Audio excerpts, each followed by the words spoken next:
Greetings, furry mammals. We are here at a downtown Chicago restaurant called the Thai Spoon, and we have here with us none other than the man, the myth, the legend of the heavy breathing, Mr. Steve Royce. And we thought it would be a good chance for him to talk to you guys because you never ever really get to hear what he has to say. And he has a lot to say, a fucking lot to say. So I thought I want everybody to know the people in the band. He's my friend and my brother, and we've been working together, oh my God, for almost 20 years. Yeah. So without further ado, here's Steve. And how are you, Steve? Hi, everybody. I'm doing pretty good today. A little tired around the edges, but that's okay. Well, just it's the excess of youth that we all have. Yeah, that's what. And energy, and the no stress living that is America. Perfect. Thank goodness. All right. Well, I just wanted to ask you some questions, because as you know, as we've all been through this, we kind of went through a hiatus. Yep. But we're now back. Indeed. And I wanted to ask you, my first question, how does it make you feel to know that Sonus Umbra is going to be going to the UK for the first time in 2026? It is. It's an extremely amazing feeling. Okay, because we've always struggled to try to create something, and as a result of struggling to create. Or even to live up to older expectations and the fans around the world. It's just like, wait a second, we can do this, but it just seems like just about the time we get started, we find a roadblock, and then we get another start, and then we get a roadblock.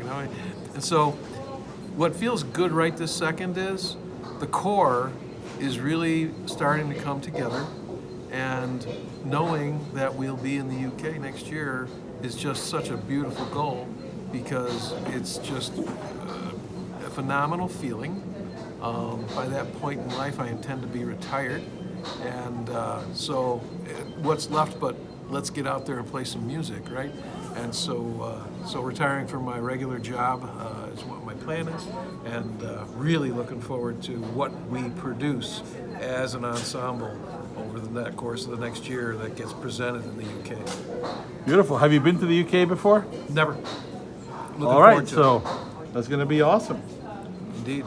Now, how does it make you feel to know that although the circumstances were different as we were making Whiteout, that it's going to be all of us who are going to actually be staging it live for the first time in the UK, and we're going to be playing some of these songs, and we're going to be morphing them the way we do. How does that make you feel? That really, it's only going to come alive thanks to all of us. Well, the simple point is this.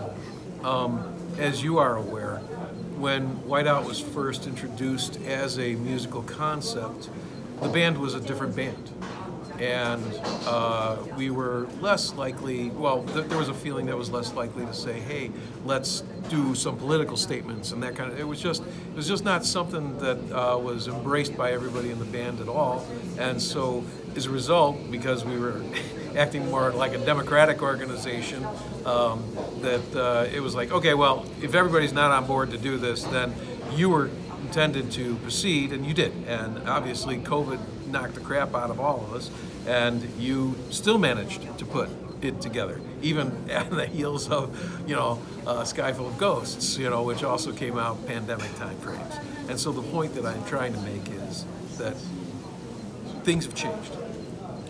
We are living the result of not believing the change, okay? And now we get to stand by our values. That's simple. If you stand for something, you're gonna fall for anything. I love that line from an ancient song, but that's the fact. Fact is, I'm still trying to find my voice now, okay? Because I haven't found it yet, quite frankly. I think I've got a good avenue that makes sense for me. But the bottom line is, everybody's different, and you gotta find your voice. What will you stand for? Because this is where we have to make a difference as an individual, as a group of humans that make music, as a just brothers with my good friend Luis here. I mean, it's just. Can I tell a story? Sure. Okay, so Luis goes to Mexico. My greatest concern was he wasn't going to come back. And not because he wasn't wanting to come back, which there might have been a little bit of that, but my real concern was that something stupid would happen. The problem is, something stupid happening was a reality, a potential reality. Yes. You know, that's the current state of affairs that has me the most concerned. I wrote him an email. I says, look, dude, when you land, you text me that you landed so that I know you're here. You text me after you get through security so I know you made it through. And if you don't text me the second one, I am going to just, it's something I can believe could happen, but I will be outraged and I will take action upon it. You know, I will defend for my brother. And so that's what I sent to Luis, and I was very moved by that, and it's deeply appreciated because I also wasn't sure they were gonna let me in. That's why you came in at 6 a.m. There you go. Good plan. Everybody's still asleep. No. All right, Steve. Sorry, I hit the stop. So we're gonna go back. So go ahead. So the simple point is that you got to stand for something, as we talked about. Bottom line is that you got to find your voice in this madness. You can get behind other people doing other things. That's good things. That's a good thing to do or consider doing. Support other folks who are trying to make a difference. My greatest thing that I hate about our current situation is, human rights are getting stepped on. And, for me, the setback on women's rights has been one of the greatest. I can't understand why the whole world isn't outraged by the fact that, this has happened, okay? We've gone 50 years backwards on time, and I feel like that's where I really take exception, saying this is wrong. And these people that think it's okay, it's not okay. Okay. That's right. That's the bottom line. I would just like to interject that the world is outraged. The world doesn't understand. Right. It's if you talk to people that they love America, and they tend to like people from the U.S. a lot, but right now they're pissed. And you know what? They have every right to be, because we allowed things to get out of hand. So it's good to know that we can do what we can as artists and as humans of empathy, doing our best to be humans of excellence, to do something. But it's a tough climb, right? And again, like I said, you got to take your time to find what works for your voice. To find something that you can be a part of. I'm just not a big fan of getting on Facebook and trying to scream. To me that's not pointless. But the bottom line is, it's not my style. Okay. Of course. I would much rather. There was some stuff being passed around about some grassroots organizations. This definitely smells much better to me, because if you can't make the community that you live in come together as one to stand, then you're just kidding yourself. You're going to try to do something bigger when you can't do something small. Start out small, get some things going. That's all. I'll leave it at that. Agreed. Okay. I have a third question for the fans who don't know you. As we are getting ready, we are also working on a new album. Yes. It's an album that came to me while I was in the ICU, and that I sort of scribbled it furiously on napkins. And it's a very personal thing, but it's something that I think we can pull off. But I'm curious, how do you feel about liminality and about the work that we're doing with that? How does that make you feel? That is the opportunity to enjoy creating the music that is the reason I'm here. Okay, you do a pretty good job of laying down some sketch work that we can build on, And so as a result, it is a challenge, and well, it's also a joy when we see the progression at the rehearsals. Something starts coming together, and we debate a little bit of this or that. I mean, those are some of the ways we built Panopticon, and some of those same techniques will be used throughout this record as we make it.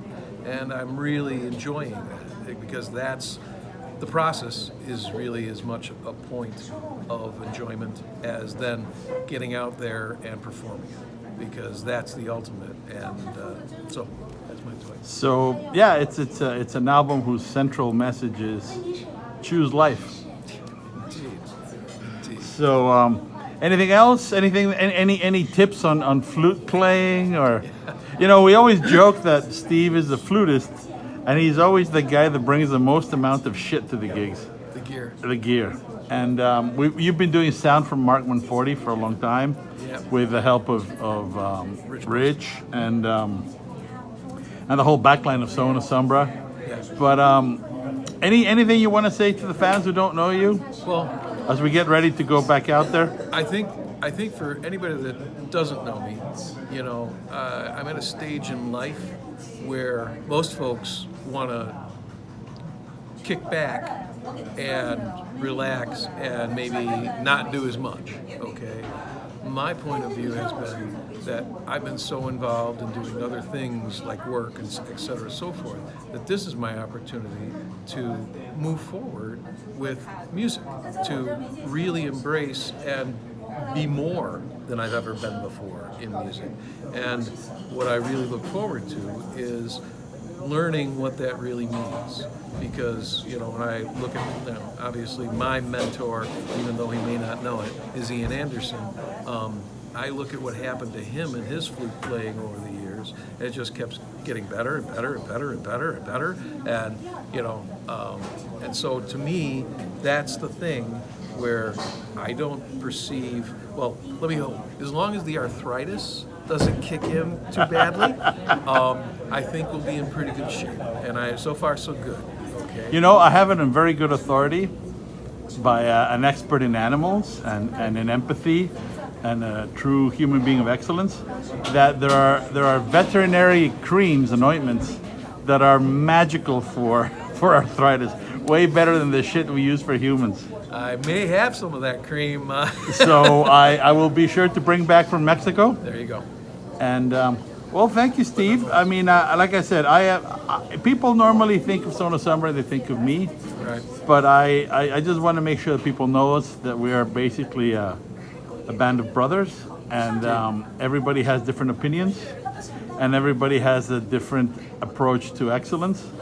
But I want people to know you. I want people to know, that there is really a unity of, the way that I see it, a unity of purpose, right, and a common goal, and that it's a pleasure to make music with you. I don't know if I've ever told you this, because we do talk a lot of shit, but truly, it is a pleasure and a privilege to make music with you, and I hope we can really now do it. Right.